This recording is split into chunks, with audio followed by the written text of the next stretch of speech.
نحمده ونصلي على رسوله الكريم أما بعد فأعوذ بالله من الشيطان الرجيم بسم الله الرحمن الرحيم وقال الذين كفروا لا تسمعوا لهذا القرآن والغوا فيه لعلكم تغلبون فلنذيقن الذين كفروا عذابا شديدا ولنجزينهم أسوأ الذي كانوا يعملون ذلك جزاء أعداء الله النار لهم فيها دار الخلد جزاء بما كانوا بآياتنا يجحدون وقال الذين كفروا ربنا أرنا الذين أضلانا من الجن والإنس نجعلهما تحت أقدامنا ليكونا من الأسفلين إن الذين قالوا ربنا الله ثم استقاموا تتنزل عليهم الملائكة ألا تخافوا ولا تحزنوا وأبشروا بالجنة التي كنتم توعدون نحن أولياؤكم في الحياة الدنيا وفي الآخرة ولكم فيها ما تشتهي أنفسكم ولكم فيها ما تدعون نزلا من غفور رحيم ومن أحسن قولا ممن دعا إلى الله وعمل صالحا وقال إنني من المسلمين ولا تستوي الحسنة ولا السيئة ادفع بالتي هي أحسن فإذا الذي بينك وبينه عداوة كأنه ولي حميم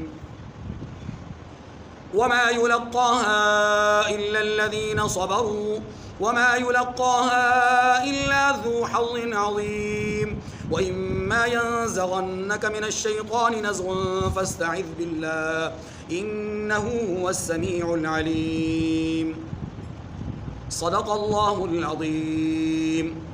سورہ حامیم سجدہ کی آیت نمبر 26 سے آیت نمبر 36 تک 11 آیات کریمہ کی تلاوت ہوئی۔ ان آیات کریمہ میں اللہ ذوالجلال نے 3 باتیں ارشاد فرمائی ہیں۔ نمبر 1، کفار کا قرآن کے حوالے سے رویہ اور مزاج۔ نمبر 2، مؤمنین اہل ایمان اہل اسلام کو کفار کے اس رویے کے تناظر میں استقامت کی ترغیب اور حکم۔ اور نمبر 3، ان دونوں باتوں کے نتیجے میں دعوت الی اللہ کا اہتمام کرنے کی ترغیب۔ یہ 3 باتیں ہیں۔ نمبر 1، کفار کا رویہ۔ نمبر 2، استقامت کی ترغیب۔ نمبر 3، دعوت الی اللہ کی ترغیب۔ مشرکین کا رویہ یہ تھا کہ قرآن مجید فرقان حمید کی تلاوت کو سنتے ہوئے وہ اپنے کانوں میں انگلیاں ڈالتے تھے اور دوسروں کو اس آواز سے بچانے کے لیے لغو کام کیا کرتے تھے۔ اور وہ لغو کام کیا تھا؟ اللہ رب العزت کا قرآن جب کلام پڑھا جاتا تھا تو وہ اسفندیار اور رستم کے قصے سناتے۔ جب قرآن پڑھا جاتا تو اونچی اونچی آوازیں کستے، سیٹیاں مارتے، تالیاں بجاتے، شور و غل کرتے، اشعار پڑھتے اور قہقہے بلند کرتے اور طنز اور تشریح کیا کرتے تھے۔ مقصود یہ تھا کہ وہ جو آواز قرآن کی تلاوت کی بلند ہو رہی ہے اس پر ہماری آواز بلند ہو جائے اور وہ آواز کسی کے کانوں میں نہ پڑے، کیونکہ جانتے تو وہ بھی تھے کہ جس کے کان سے اس آواز نے گزر کیا اور جس کے دل تک یہ آواز پہنچ گئی وہ اس قرآن کے اثر سے متاثر ہوئے بغیر رہ نہیں سکتا۔ اس لیے وہ لوگ قرآن کی آواز کو دبانے کے لیے شور و غل کیا کرتے تھے۔ یہ پہلی بات اللہ پاک نے ان کے رویے کے حوالے سے بیان کی۔ دیکھیے، وقال الذین کفروا لا تسمعوا لهذا القرآن والغوا فیہ لعلکم تغلبون۔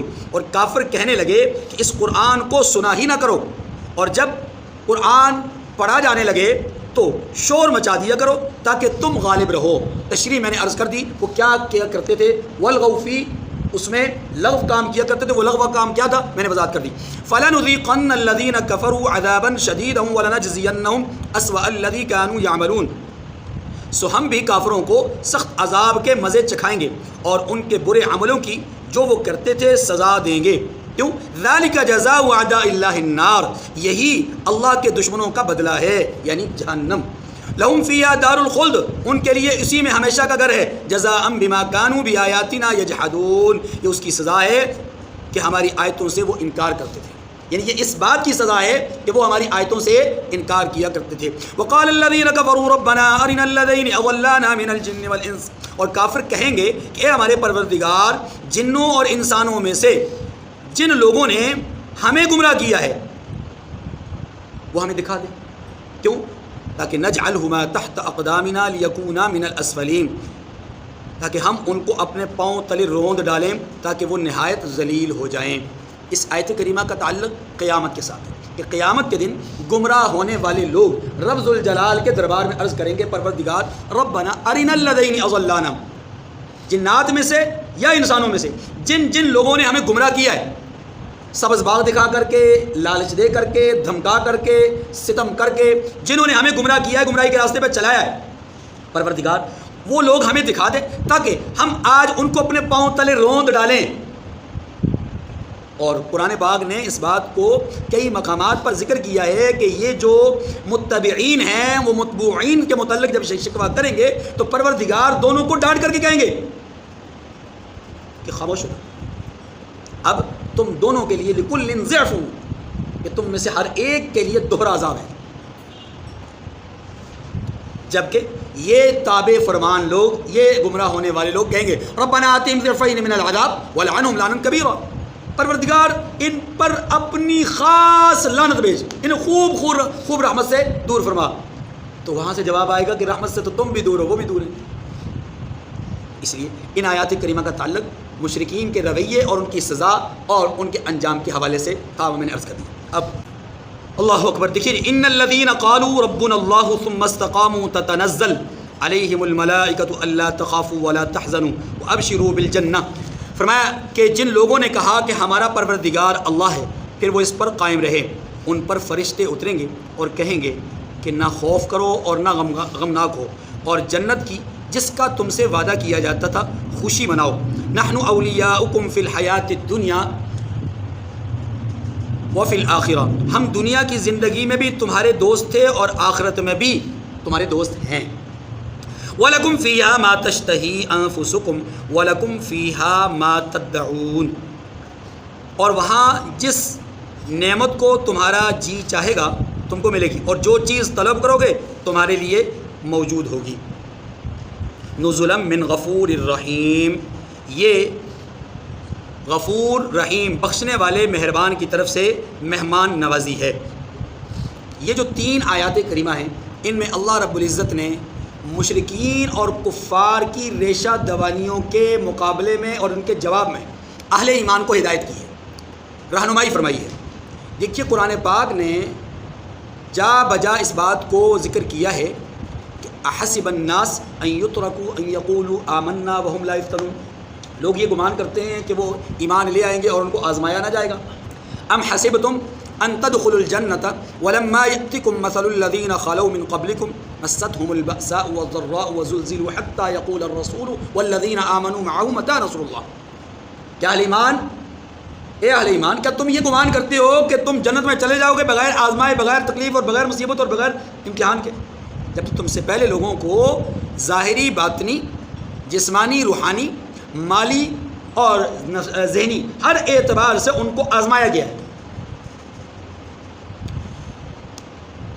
ان آیات کریمہ میں انہی باتوں کو بنیاد بناتے ہوئے اللہ رب العزت نے فضیلت بیان فرمائی ہے اس طریق کی جو طریق اللہ کے ہاں کامیابی کا ضامن ہے. اور وہ طریق کیا ہے؟ اس طریق کو آپ سمجھنے کے لیے یہ بات ذہن میں رکھیے گا کہ ایک لفظ استعمال ہوتا ہے استقامت، ثابت قدمی. دین کے اندر استقامت کا مظاہرہ کرنا، دین کے اندر ثابت قدم رہنا، یہ وہ عظیم عمل ہے کہ جس کی بشارتیں، جس کے فضائل، جس کے مناقب اور جس کی عظمت شان کو رسول اللہ صلی اللہ علیہ وسلم کی احادیث مبارکہ میں بھی بیان کیا گیا، اور قرآن مجید نے بھی اس کی طرف جا بجا رہنمائی فرمائی ہے. استقامت، اس کا لغوی اور لفظی معنی یہ ہے مضبوطی سے جمے رہنا، کسی شے پر قائم رہنا، کسی شے پر ثابت قدم رہنا. یہ کیا ہے؟ استقامت کا معنی.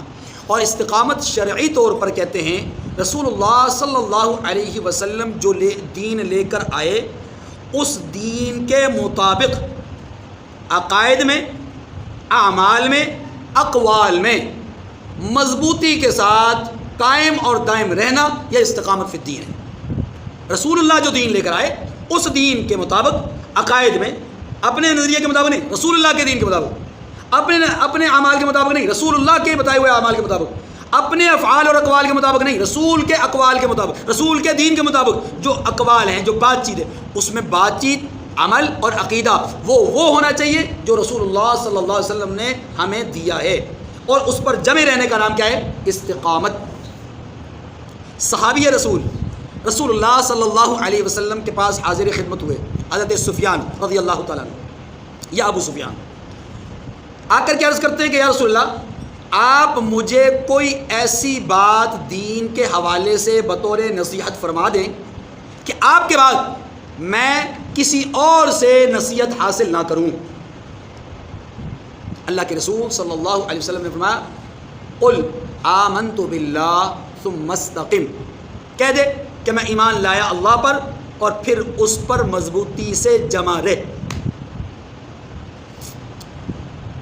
آپ صلی اللہ علیہ وسلم کی داڑھی مبارک میں سفید بال صحابی رسول کو نظر آئے تو انہوں نے سوال کر دیا، یا رسول اللہ صلی اللہ علیہ وسلم، آپ کی داڑھی مبارک میں سفید بال نظر آ رہے ہیں یا سفید بال آ گئے، تو رحمت دو عالم صلی اللہ علیہ وسلم نے ارشاد فرمایا شیبتنی ہود و اخواتھا، مجھے سورہ ہود اور ان جیسی آیات نے بوڑھا کر دیا ہے۔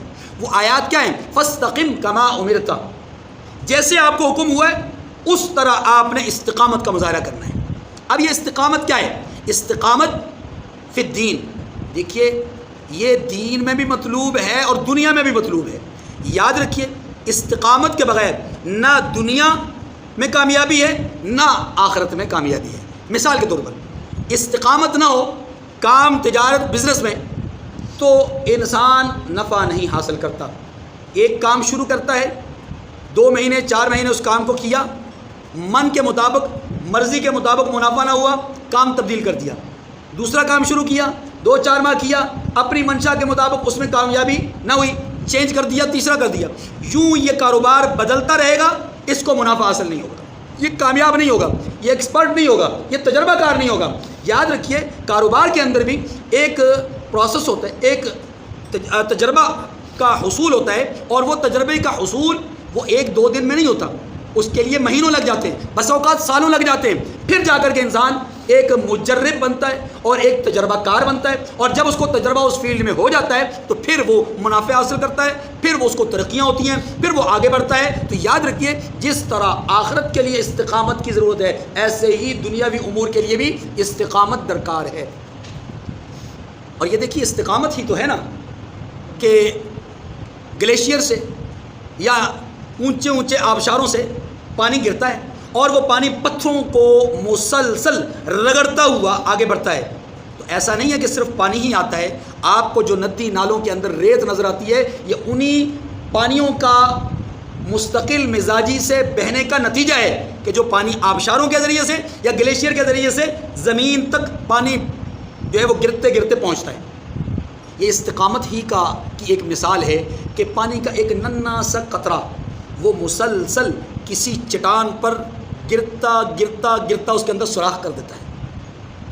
یہ استقامت ہی کی ایک مثال ہے کہ آپ ننھی منی چیونٹیاں دیکھتے ہیں جنہوں نے ایک بڑے سے گوشت کے ٹکڑے کو اپنے جرمٹ میں لیا ہوتا ہے۔ اب آپ تصور کرتے ہیں اتنا بڑا گوشت کا ٹکڑا، یہ ننھی ننھی کیڑیاں اور چیونٹیاں یہ کیسے اٹھا کر کے لے جائیں گی؟ لیکن وہ آپ کے اس خیال کو 100% غلط ثابت کر دیتی ہیں اپنی استقامت کی وجہ سے۔ آپ چیونٹی سے استقامت سیکھیے، چیونٹی جس راستے سے آپ کی طرف آ رہی ہے آپ اسے انگلی کے ساتھ واپس موڑ دیجئے، وہ پھر آئے گی، آپ پھر موڑ دیجئے وہ پھر آئے گی، پھر موڑ دیجئے وہ پھر آئے گی، یہاں تک کہ وہ اپنی منزل کی طرف جانے کے لیے آپ کی رکاوٹوں کو عبور کر کے جائے گی۔ یہ ہے استقامت۔ ایک صحابی فجر کی نماز میں غائب، امیر المؤمنین حضرت سیدنا عمر بن خطاب رضی اللہ تعالی عنہ نے نماز کے بعد ان کی والدہ سے جا کر کے پوچھا کہ سلیمان کہاں ہے؟ انہوں نے عرض کی کہ امیر المؤمنین ساری رات نوافل پڑھتے رہے، بس فجر کے وقت، عین فجر صبح صادق کے وقت ان کی آنکھ لگ گئی تو جماعت نکل گئی ہے۔ امیر المؤمنین نے جواب دیا رضی اللہ تعالیٰ عنہ، مجھے یہ بات محبوب ہے، پسندیدہ ہے، پسند ہے کہ میں ساری رات سوؤں اور صبح با جماعت فجر کی نماز پڑھوں، اس سے کہ میں ساری رات نوافل پڑھوں اور فجر کی نماز مجھ سے چھوٹ جائے، جماعت کی نماز مجھ سے چھوٹ جائے، اس سے زیادہ محبوب بات یہ ہے کہ میں ساری رات سوؤں اور میں فجر کی نماز با جماعت ادا کروں۔ اللہ کے رسول صلی اللہ علیہ وسلم نے ارشاد فرمایا احب الاعمال الی اللہ ما دام و ان قل، اللہ کے ہاں محبوب ترین عمل وہ ہے جو تھوڑا ہو لیکن تسلسل کے ساتھ ہو، مسلسل ہو، یہ محبوب عمل ہے۔ گویا استقامت اللہ کے ہاں، اللہ کے رسول کے ہاں مطلوب ہے۔ اسی لیے علماء نے لکھا ہے الاستقامت فوق الکرامہ، بزرگی کی جو نشانیاں ہم دیکھتے ہیں نا، کرامتیں، علماء لکھتے ہیں کہ کرامت سے استقامت زیادہ افضل ہے۔ کیوں؟ اس لیے کہ کرامت انسان کی گمراہی کا سبب بن سکتی ہے، انسان غرور میں آ سکتا ہے، انسان تکبر میں آ سکتا ہے، لیکن استقامت وہ عمل ہے کہ جو انبیاء علیہ السلام کا عمل ہے، یہ انسان کو تنزل سے ترقی کی طرف لے جاتا ہے، یہ انسان کو پستی سے بلندی کی طرف لے جاتا ہے۔ اس لیے استقامت رسول اللہ صلی اللہ علیہ وسلم کی دین کے اعتبار سے یا دنیاوی امور کے اعتبار سے یہ بنیاد ہے، استقامت بنیاد ہے۔ اور یاد رکھیے استقامت اللہ کی رضا پانے کا راز ہے، استقامت دنیا اور آخرت میں نجات کا سبب ہے، استقامت اللہ کے ہاں محبوب بننے کی ایک علامت ہے، استقامت اللہ کے پسندیدہ افراد کی سنت اور طریقہ ہے، استقامت انبیاء علیہ السلام کی سنت ہے، رسول اللہ صلی اللہ علیہ وسلم کی سنت ہے۔ 3 صحابہ سیدہ عائشہ صدیقہ رضی اللہ تعالی عنہا کے پاس حاضر خدمت ہوئے، اماں جی بتائیے رسول اللہ صلی اللہ علیہ وسلم کے اعمال کے بارے میں ہم جاننا چاہتے ہیں، آپ کے رات بھر کے اعمال کیا ہیں؟ فرمایا آپ صلی اللہ علیہ وسلم رات کا 1 پہر آرام فرماتے ہیں اور 1 پہر اللہ کے ہاں قیام فرماتے ہیں۔ روزوں کے متعلق پوچھا، 3 دن مہینے بھر میں روزہ رکھتے ہیں ایام 20 کے، باقی دن افطار کرتے ہیں۔ اب ایک نے شادیوں کے حوالے سے تو سب کے سامنے تھی بات، حقوق زوجیت کی ادائیگی کے حوالے سے ظاہر شادیاں کی ہیں تو حقوق بھی ادا کرتے ہوں گے۔ اب ایک نے تہیہ کر لیا کہ میں آج سے ساری رات اللہ کی عبادت کروں گا، دوسرے نے عزم کیا کہ میں ہر روز روزہ رکھوں گا، اور تیسرے نے عزم کیا کہ میں کبھی شادی نہ کروں گا۔ رحمت دو عالم صلی اللہ علیہ وسلم اس حوالے سے فرمانے لگے ایکم مثلی، جب آپ کو پتہ چلا، اماں جی نے بتایا کہ آپ کے 3 صحابہ اور آپ کے 3 شاگرد آئے، انہوں نے آپ کے احوال کو جانا، اب انہوں نے عزم یہ کیا ہے، اللہ کے رسول صلی اللہ علیہ وسلم غصے سے تشریف لائے اور آپ نے لوگوں کو جمع کیا اور پوچھا ایکم مثلی، مجھ جیسا کون ہے؟ آپ صلی اللہ علیہ وسلم نے ارشاد فرمایا واللہ انی اخشاکم واتقاکم، اللہ کی قسم میں تم سے زیادہ خوف خدا رکھنے والا ہوں، میں تم سے زیادہ متقی اور پرہیزگار ہوں، ولکنی لیکن اصوم و افطر، میں روزے بھی رکھتا ہوں افطار بھی کرتا ہوں، اور پھر فرمایا واصلی وارقد، میں نماز بھی پڑھتا ہوں اور میں آرام بھی کرتا ہوں، واتزوج النساء، اور میں شادی بھی کرتا ہوں، تینوں کی آپ نے حوصلہ شکنی کر دی۔ پھر فرمایا کہ تم جو کہہ رہے ہو میں ساری رات عبادت کروں گا، یہ میری سنت کے خلاف ہے، تم نے کہا میں ہر روز روزہ رکھوں گا، یہ بھی میری سنت کے خلاف ہے، تم نے کہا میں شادی نہ کروں گا، یہ بھی میری سنت کے خلاف ہے، فمن رغب عن سنتی فلیس منی، بس جس نے میری سنت سے اعراض کیا وہ میرے دین سے نکل گیا، وہ میرے دین میں شامل نہیں ہے۔ پھر آپ صلی اللہ علیہ وسلم نے لوگوں کو ترغیب دیتے ہوئے یہ بات ارشاد فرمائی کہ روزہ بھی رکھو، افطار بھی کرو، نماز بھی پڑھو، آرام بھی کرو، حقوق زوجیت بھی ادا کرو۔ آپ صلی اللہ علیہ وسلم نے استقامت اور میانہ روی کے حوالے سے یہ بات ارشاد فرمائی کہ ایک آدمی سواری پر سوار ہے، سر پٹ گھوڑے کو دوڑا رہا ہے، سواری کو دوڑا رہا ہے اور تھکا رہا ہے، اپنی منزل پر جلد پہنچنے کے لیے وہ اس کو ایڑ لگا رہا ہے اور وہ دوڑ رہا ہے، آخر وہ جانور ہے، آخر وہ جاندار ہے، چلتے چلتے چلتے کہیں تو تھکے گا، کہیں تو وہ گرے گا۔ اللہ کے رسول صلی اللہ علیہ وسلم نے اس بات کو سمجھاتے سمجھاتے فرمایا کہ سواری کو بھگانے والا جب سواری کو ضرورت سے زیادہ بھگائے گا، وقت سے پہلے منزل پہ پہنچنے کی خواہاں ہوگا اور سواری پر ظلم کرے گا، تو نتیجہ کیا ہوگا؟ راستے میں سواری گر جائے گی اور پھر لا ارضن قطع، پھر وہ اپنی منزل کو پہنچ نہ سکے گا، یعنی زمین کو کاٹ نہیں سکے گا، مطلب یہ کہ منزل تک پہنچ نہیں سکے گا، اور نہ ہی ولا ظہرن ابقا، اور نہ ہی اس کے لیے اس کی سواری باقی رہے گی، یعنی سواری بھی گئی، منزل پہ بھی نہ پہنچ سکا۔ تو اس سے کہیں زیادہ بہتر نہیں کہ میانہ روی سے، اعتدال سے وہ چلتا رہتا یہاں تک کہ وہ منزل پہ پہنچ جاتا ہے۔ تو میانہ روی کا، استقامت کا دین کے اندر بڑا حصہ ہے، خدائی امتحان کا راز ہے استقامت۔ استقامت کے حصول کے لیے چند باتیں انتہائی ضروری ہیں۔ نمبر 1، استقامت کے فضائل ذہن میں موجود ہوں۔ نمبر 2، نیت اور ارادے میں پختگی ہو۔ نمبر 3، استقامت کے حوالے سے اپنے اسلاف اور اپنے بزرگوں کے واقعات اور ان کے قصے معلوم ہوں۔ اور نمبر 4، بری صحبت، جلد بازی، بے صبری سے گریز کیا جائے۔ تو رب ذوالجلال استقامت کی توفیق نصیب فرماتے ہیں۔ اس حوالے سے امام راضی رحمہ اللہ نے 2 باتیں ارشاد فرمائی ہیں۔ امام راضی فرماتے ہیں التعظیم لامر اللہ، استقامت حاصل ہوتی ہے اللہ کے حکموں کی عظمت کو دل میں بٹھائے گا تو استقامت حاصل ہوگی۔ والشفقۃ علی خلق اللہ، اللہ کی مخلوق پر شفقت، نرمی، مہربانی کرنا، یہ بھی استقامت فی الدین کے حصول کا سبب بنتی ہے۔ امام شاہ ولی اللہ محدث دہلوی رحمۃ اللہ علیہ 4 چیزوں کو بیان فرماتے ہیں کہ 4 چیزیں استقامت کے حصول کا سبب بنتی ہے، یا یوں کہہ لیجئے استقامت اس آدمی کو حاصل ہوتی ہے جس کے اندر یہ 4 چیزیں موجود ہوں۔ نمبر 1، پاکیزگی، نمبر 2، عبادت، نمبر 3، سخاوت، نمبر 4، انصاف، عدالت۔ اگر یہ 4 چیزیں انسان کے مزاج میں، اس کے عمل میں موجود ہیں، اللہ رب العزت اس کو استقامت کی توفیق نصیب فرمائیں گے۔ استقامت کے حوالے سے قرآن مجید فرقان حمید نے ایسے کئی واقعات کی طرف اشارہ کیا ہے جن میں استقامت فی الدین کا مظاہرہ کیا گیا۔ انبیاء علیہ السلام کا کردار ہو یا انبیاء کے علاوہ دیگر اہل ایمان کا مختلف امتوں میں کردار ہو۔ مثلا ہم رجل مومن کا تذکرہ پڑھ چکے، اس سے پچھلے پارے کے اندر سورہ یاسین میں ہم نے حبیب نجار کا واقعہ پڑھا۔ ہم اس طرح کئی واقعات ان آیات کریمہ میں پڑھتے آئے ہیں کہ جن میں اللہ رب العزت نے اہل ایمان میں سے کسی ایک شخص یا انبیاء علیہ السلام میں سے کسی کے کردار کو، ان کی سیرت کو اور ان کے افعال کو ہمارے سامنے رکھا۔ مثال کے طور پر قرآن مجید نے سورہ بروج میں ایک جماعت ایسی ہے، پوری کی پوری جماعت، اس کا ذکر کیا ہے۔ اس جماعت کو اصحاب الاخدود کہتے ہیں۔ خلاصہ اس واقعے کا یہ ہے کہ ایک بادشاہ جس کے پاس ایک کاہن رہا کرتا تھا، کاہن بوڑھا ہو گیا، بادشاہ سے کاہن نے کہا کہ بادشاہ سلامت، میں بوڑھا ہو گیا، اب میں موت کے قریب ہو چکا، آپ کوئی ایسا بچہ جو ذہین فطین ہو میرے سپرد کر دیں، میں اس کو اپنا علم اور اپنا ہنر اس کو سکھاؤں تاکہ بعد میں آپ کی بادشاہت میں وہ آپ کے کام آئے۔ بادشاہ نے چنا کر کے ایک بچہ اس کے سپرد کر دیا، بچہ اس کے سپرد ہو گیا۔ اب کاہن کا گھر بادشاہ کے محل سے قدرے فاصلے پر تھا۔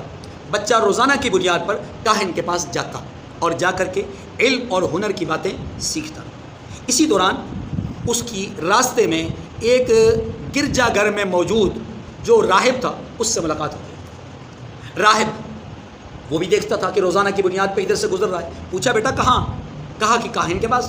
کہا کچھ وقت مجھے بھی دے دیا کرو، میں بھی تمہیں کچھ علم اور ہنر سکھا دوں۔ اب یہ اس راہب کے پاس بیٹھتا، اس کی باتیں اس کو زیادہ بھانے لگی، یہ زیادہ وقت اس کے پاس گزارتا، تھوڑا وقت جا کے کاہن کے پاس۔ کاہن نے اس کے گھر والوں سے شکایت کی کہ بچہ وقت پہلے کی طرح زیادہ نہیں دیتا، تھوڑا دیتا ہے۔ گھر والوں نے ڈانٹ ڈپٹ کی۔ اب اس نے جا کر کے اس نے راہب سے شکایت کی کہ کاہن کا میرے گھر والوں سے رابطہ ہوا، اب بتائیے میں کیا کروں۔ راہب نے کہا کہ آپ گھر والوں سے کہو کہ میں کاہن کے پاس ہوتا ہوں اور کاہن سے کہو کہ میں گھر والوں کے پاس ہوتا ہوں، ان کے کام کاج میں ہوتا ہوں، یوں دونوں طرف آپ اپنے معاملات کے تصفیہ کر کے اپنا وقت گزاریے۔ وقت گزرتا گیا۔ ایک روز ایسا ہوا کہ راستے میں ایک شیر تھا، یہ جا رہا تھا، راستے میں ایک شیر تھا، وہاں لوگ کھڑے تھے، لوگوں کا راستہ شیر نے روک رکھا تھا۔ اس نے وہاں پر جب دیکھا کہ شیر کو ہٹانے میں کوئی بھی اپنا کردار ادا نہیں کر پا رہا، اس نے ایک پتھر زمین سے اٹھایا اور اٹھا کر کے کہا کہ پروردگار، اگر کاہن سچا ہے تو میں یہ پتھر مارتا ہوں اس پتھر سے شیر کو ہلاک مت کرنا، اور اگر کاہن جھوٹا ہے تو میں یہ پتھر مارتا ہوں، تو اس سے شیر کو ہلاک کر دے۔ اس نے راہب کی بات کی ہی نہیں، اس نے کاہن کی بات کی، کاہن سچا ہے یا جھوٹا۔ اب اس نے پتھر مارا، کہا کیا تھا؟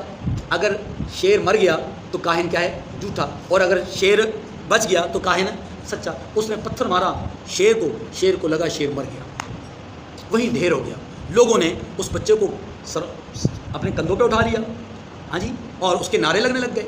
اتنے میں ایک نابینا دوڑتا ہوا آیا، اے برخوردار، آپ بہت قریبی ہو گئے ہو، بہت مقبول ہو گئے ہو، آپ میری یہ بینائی تو لوٹا دو۔ اس نے کہا اے شخص، میں آپ کی بینائی نہیں لوٹا سکتا، آپ اس بات کا عزم کیجئے کہ اگر آپ کی بینائی لوٹ جائے تو کیا آپ اللہ پر ایمان لائیں گے؟ اس نے کہا لاؤں گا۔ اب اس نے دعا کی، اس کی بینائی لوٹ آئی، اس نے فوری طور پہ اللہ کا کلمہ اور اللہ کی توحید کا اعلان کیا۔ لوگوں میں یہ بات گردش کرنا شروع ہو گئی، بادشاہ تک بات پہنچی۔ بادشاہ نے کہا کہ بچے کو بھی لایا جائے اور اس راہب کو بھی لایا جائے اور اس سابقہ نابینا شخص کو بھی لایا جائے۔ تینوں کو لایا گیا، اور تینوں کو لانے کے بعد راہب کو اور سابقہ نابینا کو اس نے قتل کر دیا، اور بچے کے متعلق کہا کہ اس بچے کو اٹھاؤ، لے جاؤ، جا کر کے پہاڑ سے گرا دو۔ بچے کو فوجی لے کر کے گئے پہاڑ کے اوپر۔ اللہ کی قدرت ایسی کہ یہ بچے کو گرانا چاہ رہے تھے، اللہ نے اپنے فرشتوں کی طاقت سے یا غیبی طاقت سے ان سب لوگوں کو پہاڑ سے نیچے گرا دیا۔ یہ زندہ سلامت واپس دربار میں بادشاہ سلامت میں حاضر ہو گیا۔ اس کا فوجی کہاں مر گئے۔ پھر کچھ اور ایک جماعت کے سپرد کیا، جاؤ اس کو اور دریا میں جا کر کے گرا دو، کشتی میں سوار کرو، اور جب بیچ دریا میں پہنچو اس کو اٹھا کر کے دریا میں پھینک دینا۔ بیچ دریا میں پہنچے، اللہ کی شان یہ کہ کشتی الٹی اور اس کے ایک تخت پہ یا اللہ نے اپنی قدرت سے اس کو بچا لیا اور باقی سب کو ڈبو دیا۔ یہ واپس پھر دربار میں۔ بادشاہ نے کہا باقی لوگ کہاں ڈوب گئے۔ کہا تو کیسے مرے گا؟ کہا میں طریقہ بتاتا ہوں، مجھے سارے لوگوں کو جمع کرنے کے بعد مجھے میرے رب کے نام سے، میرے رب کا نام لے کر کے تیر مار تو میں مر جاؤں گا۔ اس نے سبھی لوگوں کو جمع کیا، بیوقوف تھا، اس نے سب کو جمع کیا۔ جمع کرنے کے بعد اس نے کہا بسم رب ھذا الغلام، اس بچے کے رب کے نام سے میں یہ تیر مارتا ہوں۔ جیسے تیر مارا بچہ مر گیا۔ اب جب بچہ مرا، آواز تو سب نے سنی تھی، سبھی لوگوں نے کہا کہ ہم اللہ پر ایمان لے آئے، ہم اس بچے کے رب پر ایمان لے آئے۔ اب وہ ایک دعوت جو اس نے عزیمت کی بنیاد پر اپنے خون سے رنگین ہو کر کے جو دعوت دی ہے، اس دعوت کو اللہ نے ایسا قبول کیا کہ سارے لوگ وہاں مسلمان ہو گئے۔ جب مسلمان ہو گئے، اب اس بدبخت بادشاہ نے وہاں پر آگ جلائی، کڑھائی میں تیل ڈلوایا، اور پھر جماعتوں کی جماعتیں ان کڑھائی کے ان تیلوں کے جو کڑھائے تھے یا ان کڑھائیوں میں اس نے ڈلوائی جماعتوں کی جماعتیں، اور کئی لوگوں کو اس نے شہید کر دیا۔ اللہ پاک فرماتے ہیں قتل اصحاب الاخدود النار ذات الوقود۔ یہ قرآن نے واقعہ بیان کیا۔ قرآن نے محمد کریم صلی اللہ علیہ وسلم کی جماعت صحابہ کرام رضوان اللہ علیہم اجمعین کا وہ واقعہ بیان کیا ہے جو غزوہ احزاب کے موقع پر ہے، کہ غزوہ احزاب جماعتیں مختلف قبائل جمع ہو گئے چاروں طرف سے، وَتَظُنُّونَ بِاللَّهِ الظُّنُونَ، طرح طرح کو گمان کرنے لگے تھے۔ زَاغَتِ الْأَبْصَارُ وَبَلَغَتِ الْقُلُوبُ الْحَنَاجِرَ، کیا حالات ہو گئے؟ آنکھیں پھٹی کی پھٹی رہ گئی، دل باہر کو آنے لگ گئے، یہ کیفیت ہو گئی تھی۔ لیکن استقامت کا مظاہرہ کیا، ھذا ما وعدنا اللہ ورسولہ، کہنے لگے، انہوں نے جماعتوں کو دیکھا، کہا یہ ہمارے رب کا وہ وعدہ ہے جو پورا ہو کر کے رہے گا، وہ پورا ہوا۔ آپ دیکھیے اہل مکہ نے، قریش مکہ نے اصحاب رسول پر کون سا ستم ہے جو نہ ڈھایا ہو۔ دوپہر کا وقت، عرب کی سرزمین، ریت کی حالت ایسی جیسے توا جو ہے وہ گرم ہو جاتا ہو، ایسے وقت میں، ایسے موقع پر صحابہ کرام کو اس ریت پر لٹایا جاتا اور کروٹیں بدلنے سے روکنے کے لیے اوپر پتھروں کی سلیں رکھی جاتی۔ گبریلے قسم کے، طاقتور قسم کے انسان ان کے چھاتیوں پر اپنے پاؤں رکھتے تاکہ نیچے سے ہل نہ سکیں، لیکن جواباً ان کی زبانیں کیا کہتی تھی؟ احد احد احد۔ آگ کے انگارے نیچے بچھائے گئے، اوپر خباب رضی اللہ تعالیٰ عنہ جیسے لوگوں کو اوپر لٹایا اور ان کے جسم سے خون اور پانی رس رس کر کے وہ سرد ہو گئے، ٹھنڈے ہو گئے۔ گلے میں رسیاں ڈال کر کے اتنا مروڑا گیا کہ آنکھیں پھٹی کی پھٹی رہ گئی، یہاں تک کہ اپنی طرف سے موت کی آغوش میں ڈال کر کے پھینک کے چلے گئے۔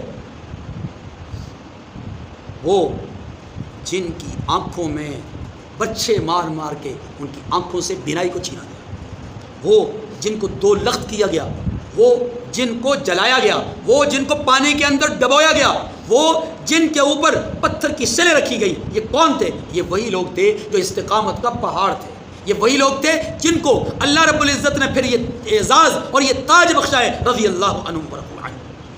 تو میرے بھائیوں، یہ جو استقامت ہے نا، یہ درس دیتی ہے کہ دین پر جو مشکل وقت آتا ہے یا دین پر عمل کرنے کے نتیجے میں جو مشکلات آتی ہیں، ان مشکلات کو صبر کے ساتھ، عزم اور ارادے کے ساتھ جھیل لینا، یہ بہت بڑی قربانی ہے۔ اس کا نتیجہ کیا ہے؟ یہ 3 آیات کریمہ، ان میں اللہ نے 7 اعزازات بخشے ہیں، یعنی استقامت کے 7 نتائج بیان کیے ہیں، 7 ثمرے بیان کیے ہیں۔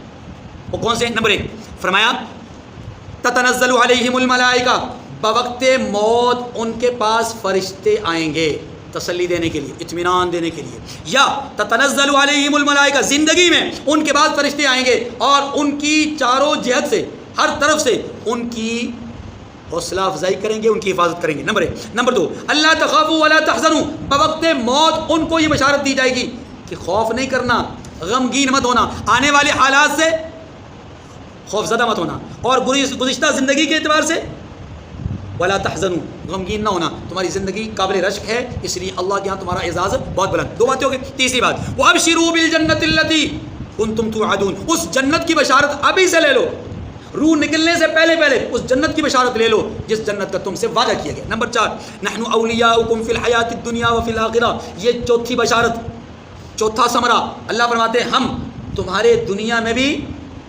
ساتھی اور تمہارے آخرت میں بھی ہم ہی ساتھی ہیں۔ نمبر 5، وَلَكُمْ فِيهَا مَا تَشْتَهِي أَنفُسُكُمْ، جو تم جنت میں چاہو گے تمہیں ملے گا، جو جنت میں چاہو گے وہ تمہیں، اب سمجھیے گا ذرا، یہ نمبر 5 پہ۔ اور نمبر 6 پہ کیا ہے؟ وَلَكُمْ فِيهَا مَا تَدَّعُونَ، جس کی تمہیں طلب ہوگی وہ بھی دستیاب ہوگا۔ اب ان دونوں باتوں کو سمجھے۔ اب آپ بظاہر ہم کہہ سکتے ہیں کہ شاید یہ دونوں ایک ہی باتیں ہوں، یہ دونوں ایک باتیں نہیں ہیں۔ ایک ہے جتنی چیزیں موجود ہیں ان میں سے جس کی خواہش ہوگی وہ تمہیں مل جائے گی، ایک تو یہ ہے، اور ایک یہ ہے کہ تمہارے جی میں ایک چیز آئی، وہ نظر نہیں آ رہی لیکن موجود ہوگی، یہ ہے اگلی بات۔ بھائی جو آسائشیں، جو سہولیات، جو نعمتیں وہاں موجود نظر آئیں گی وہ ہیں وَلَكُمْ فِيهَا مَا تَشْتَهِي أَنفُسُكُمْ، ان میں سے جو چاہو گے تمہیں مل جائے گی، یہ 5واں ہے۔ اور چھٹا کیا ہے؟ وَلَكُمْ فِيهَا مَا تَدَّعُونَ، نظر نہیں آ رہی، تمہارے دل میں بات آئی ہے کہ وہ ہو، کاش کہ وہ ہوتی، کاش کہ وہ فلاں چیز ہوتی، تو وَلَكُمْ فِيهَا مَا تَدَّعُونَ، جو تم طلب کرو گے اللہ وہ چیز تمہارے سامنے لا موجود کرے گا، کھڑی کر دے گا۔ اور 7ویں اور آخری بات، کمال ثمرہ ہے، اس سے بڑا اعزاز کوئی نہیں ہو سکتا، اس سے بڑا انعام کوئی نہیں ہو سکتا۔ وہ کیا ہے کہ تم مہمان ہو اور رب غفور رحیم تمہارا میزبان ہے۔ وَمَنْ أَحْسَنُ قَوْلًا مِّمَّنْ دَعَا إِلَى اللَّهِ وَعَمِلَ صَالِحًا وَقَالَ إِنَّنِي مِنَ الْمُسْلِمِينَ، اور اس شخص سے بات کا اچھا کون ہو سکتا ہے، یعنی اس شخص سے زیادہ اچھی بات کس کی ہو سکتی ہے جو اللہ کی طرف بلائے اور عمل نیک کرے اور کہے کہ میں مسلمان ہوں۔ یہ جو آیت کریمہ ہے، اس آیت کریمہ میں دین کی دعوت دینے والے کے حوالے سے بات کی گئی ہے۔ دین کا داعی، اس کا مطلب یہ ہے کہ یہ شخص اللہ کی طرف، عبادت کی طرف، اللہ کی اطاعت کی طرف، اللہ کے رسول کی اتباع کی طرف دعوت دے رہا ہے، اس کو دین کا داعی الی اللہ کہا جاتا ہے۔ ادعو الی سبیل ربک بالحکمۃ والموعظۃ الحسنۃ وجادلہم باللتی ہی احسن ان ربک هو اعلم بمن ضل عن سبیلہ وهو اعلم بالمہتدین۔ یہاں اللہ پاک نے دین کے داعی کو یہ باور کروایا ہے کہ اس کی دعوت میں یہ 4 باتیں ہونی چاہیے۔ نمبر 1، ادعو الی سبیل ربک بالحکمہ، دین کی دعوت حکمت کے ساتھ دے۔ نمبر 2، والموعظۃ الحسنہ، اچھی نصیحت کرے، اور اچھی نصیحت وہی ہوتی ہے کہ جس میں نصیحت کرنے والے کا دل، جس کو نصیحت کر رہا ہے اس کے لیے دکھ رہا، درد دل جس کو کہتے ہیں، درد دل کے ساتھ دعوت دے۔ اور تیسری صفت یہ بیان فرمائی کہ وجادلہم باللتی ہی احسن، اگر دعوت کے نتیجے میں کہیں کوئی اشکال، کوئی سوال، کوئی اعتراض یا کسی قسم کا کوئی مناقشہ ہو جاتا ہے تو یہ تحمل کے ساتھ، بردباری کے ساتھ، مناسب الفاظ میں جواب دے۔ وجادلہم باللتی ہی احسن، اچھے کلمات کے ساتھ، اچھے الفاظ کے ساتھ اس کا جواب دے۔ یہ 3 باتیں ہو گئی۔ چوتھی بات فرمایا ان ربک هو اعلم بمن ضل عن سبیلہ وهو اعلم بالمہتدین۔ داعی کے دل میں یہ بات موجود ہونی چاہیے کہ میرا کام دعوت دینا ہے، میرا کام ہدایت دینا نہیں، ہدایت دینا کس کا کام ہے؟ یہ چار صفات اللہ نے دائی کی اس آیت کریمہ میں بیان فرمائی. افلا ينظرون الى الابل كيف خلقت والى السماء كيف رفعت والى الجبال كيف نصبت والى الارض كيف سطحت. کہتے ہیں یہ چار آیتیں ہیں.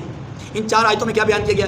اللہ پاک مشرکین مکہ کے حوالے سے بات کرتے ہیں کہ یہ لوگ اونٹ کی خلقت کو کیوں نہیں دیکھتے، یہ لوگ آسمان کی بلندی کو کیوں نہیں دیکھتے، یہ لوگ پہاڑوں کی مضبوطی کو کیوں نہیں دیکھتے، یہ لوگ زمین کی پستی اور عاجزی کو کیوں نہیں دیکھتے. یہ میں نے وہ مفہومی معنی کیے ہیں تاکہ اگلی بات آپ آسانی سے سمجھ سکیں.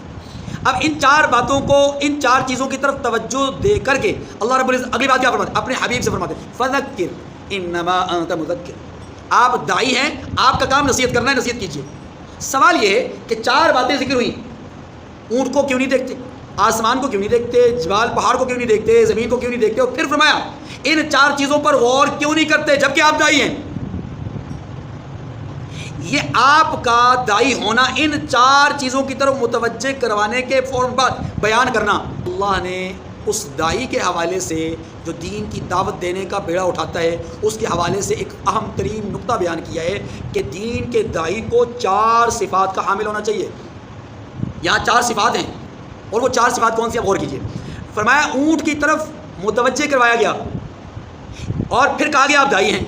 متوجہ ان کو کیا گیا اور آپ کو کہا گیا کہ آپ دائی ہیں. گویا بیان یہ کیا گیا کہ دائی کے اندر اونٹ جیسا صبر والا وصف ہونا چاہیے کہ جیسے اونٹ 3 دن تک کھائے کچھ نہ، 7 دن تک پیے کچھ نہ، تو وہ اس کا گزارا ہو جاتا ہے. دائی کا کام بھی یہ ہے کہ اس کے اندر ایک وصف ہونا چاہیے کہ وہ کیا ہو؟ صبر والا ہو. پھر ان کی توجہ دلائی گئی آسمان کی طرف.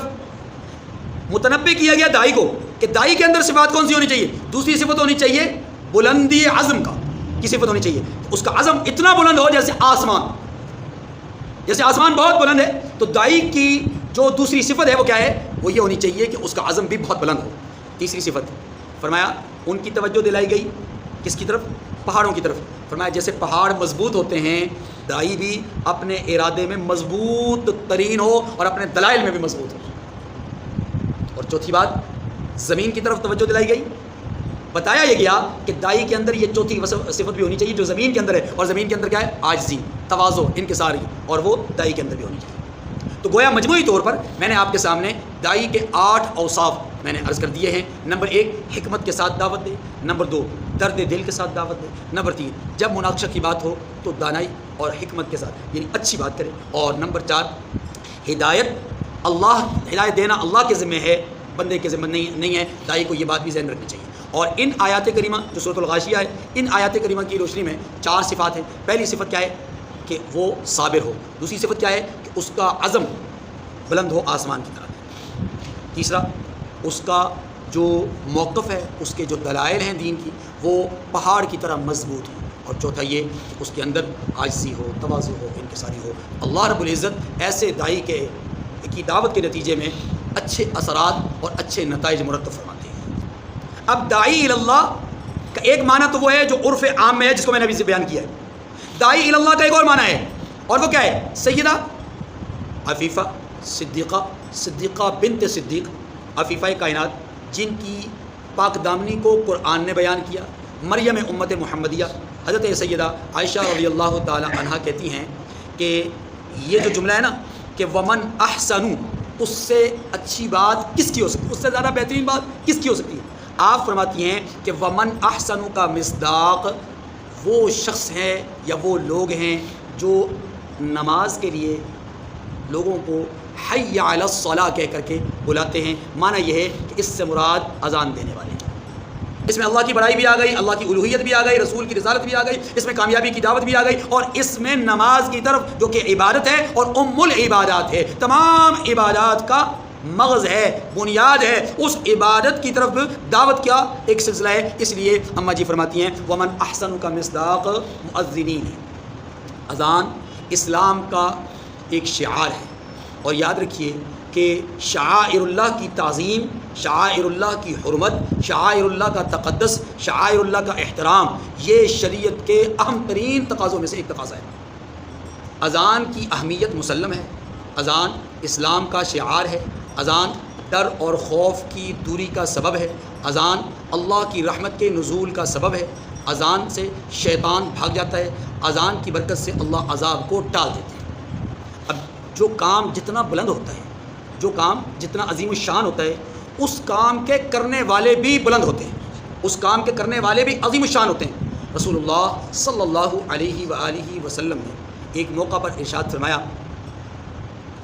کہ المؤذنون اطول الناس اعناق یوم القیامہ، کہ مؤذنین کی گردنیں قیامت کے دن دوسرے لوگوں سے بلند ہوں گی، معنی یہ کہ یہ ممتاز لوگ ہوں گے۔ ایک موقع پر آقا صلی اللہ علیہ وسلم نے ارشاد فرمایا کہ مؤذن کو قیامت کے دن مجاہد کی طرح حصہ ملے گا۔ اذان پڑھنا بہت بڑے اجر اور ثواب کی بات ہے۔ آپ صلی اللہ علیہ وسلم نے مؤذنین کے حوالے سے اپنے فرمودات میں کئی بشارتیں سنائی ہیں۔ آپ صلی اللہ علیہ وسلم نے ارشاد فرمایا ید الرحمن علی رأس المؤذن، رحمان کا ہاتھ مؤذن کے سر پر ہے۔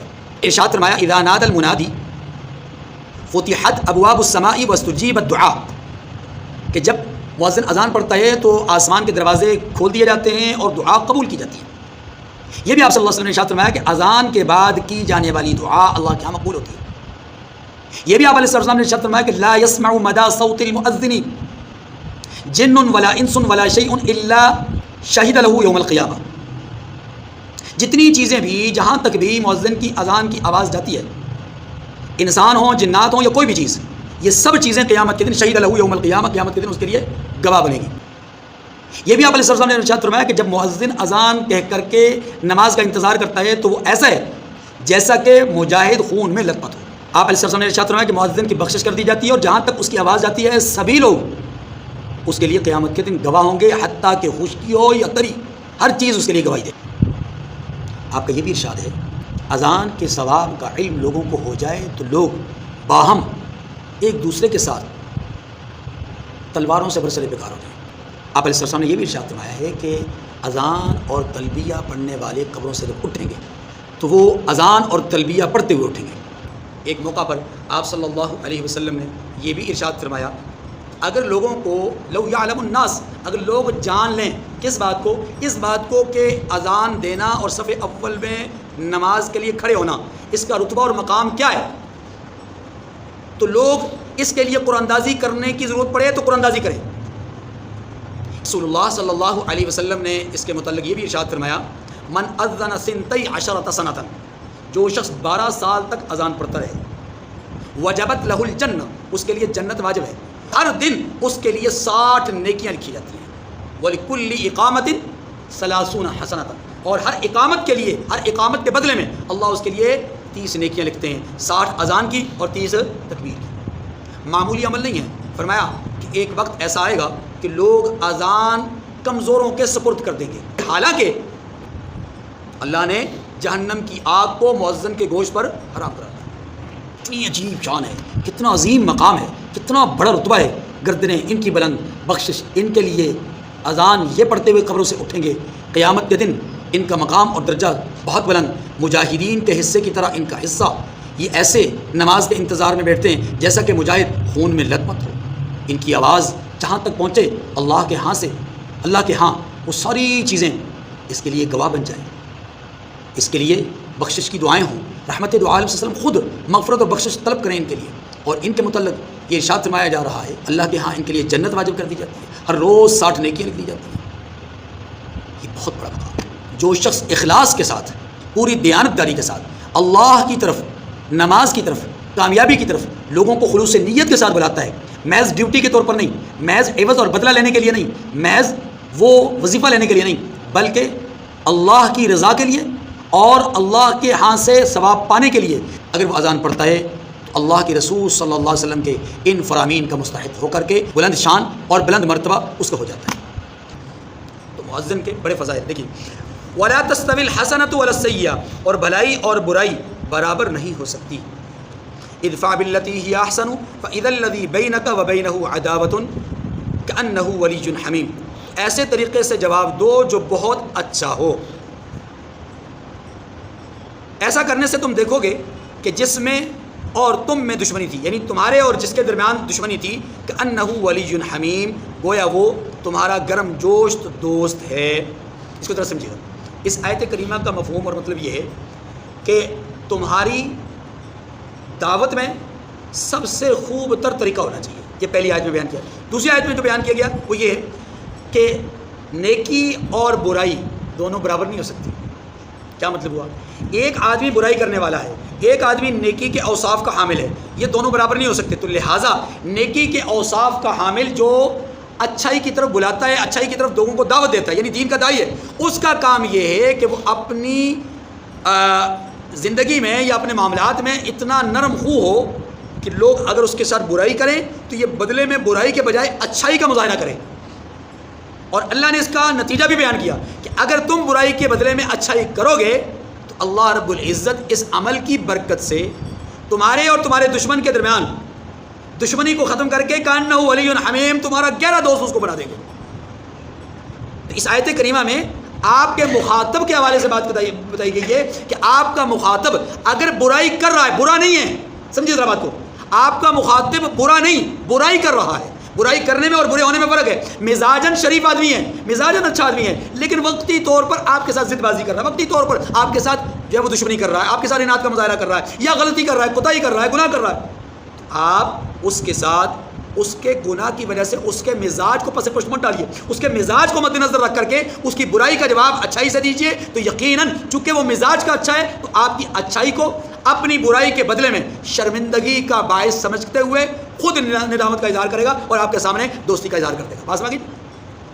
وما يلقاها الا الذين صبروا وما يلقاها الا ذو حظ عظیم. اور یہ بات انہی لوگوں کو حاصل ہوتی ہے جو برداشت کرنے والے ہیں. کون سی بات جی؟ برائی کے بدلے میں اچھائی کرنا. یہ انہی لوگوں کو حاصل ہوتی ہے جو صبر کرنے والے ہوں. افلا ينظرون الى الابل كيف خلقت, اونٹ جیسا صبر ہو. اچھا جی, وما يلقاها الا ذو حظ عظیم. اور انہی کو نصیب ہوتی ہے جو بڑے صاحب نصیب ہوں, جن کے نصیب اچھے ہوں, جن کا انجام کار اللہ نے اچھا لکھا ہو, انہی کے حصے میں اس طرح کی نیکی آتی ہے. وہ یہ بہت بڑی نیکی کا کام ہے. وَإِمَّا يَنزَغَنَّكَ مِنَ الشَّيْطَانِ نَزْغٌ فَاسْتَعِذْ بِاللَّهِ. اور اگر تمہیں شیطان کی جانب سے کوئی وسوسہ پیدا ہو تو اللہ کی پناہ مانگ لیا کرو. اس سے پتہ چلا کہ اگر شیطان کسی قسم کے بہکاوے میں مبتلا کرتا ہے, شیطان کسی قسم کی غلطی میں آپ کو لے جانے کی کوشش کرتا ہے, یعنی اس غلطی سے مراد, اس بہکاوے سے مراد یہاں آیات کریمہ کے تناظر میں غصہ ہے, دشمنی ہے, اناد ہے, بغض ہے, ضد بازی ہے. کیونکہ آپ کے سامنے جو آدمی ہے وہ آپ سے کے متعلق برائی کا ارادہ رکھتا ہے, برائی آپ کے ساتھ کر رہا ہے, تو آپ کو شریعت یہ کہتی ہے آپ برائی کا بدلہ اچھائی سے دیجیے. پھر بھی اگر شیطان آپ کو اس طرف مائل کرے کہ آپ برائی کریں, شیطان آپ کو مائل کرے کہ آپ بھی اس کے ساتھ وہی اناد اور ضد والا کام کریں, تو پھر اللہ رب العزت فرماتے ہیں فاستعذ باللہ, اللہ کی پناہ پکڑو. شیطان آپ کو مائل کرے تو اللہ کی. اور رسول اللہ صلی اللہ علیہ وسلم نے ایسے موقع پر کہ جب انسان کو غصہ آ رہا ہو تو فرمایا کہ اگر کھڑا ہے تو بیٹھ جائے, وضو کر لے, بیٹھا ہے تو لیٹ جائے. جب غصہ آئے تو اس وقت اعوذ باللہ پڑھ لیا کرو, جب غصہ آئے تو لا حول ولا قوت الا باللہ پڑھ لیا کرو. اس سے پتہ چلا کہ اللہ کی پناہ طلب کرنے سے غصہ کافور ہو جاتا ہے. فاستعذ باللہ, فرمایا اگر تمہیں شیطان کی جانب سے کوئی وسوسہ پیدا ہو تو اللہ کی پناہ طلب کر لیا کرو. انہ هو السمیع العلیم, بے شک وہ سنتا اور جانتا ہے. اللہ تعالیٰ مجھے اور آپ کو سمجھنے کی توفیق کامل نصیب فرمائے. وآخر الدعوانا الحمدللہ رب العالمین.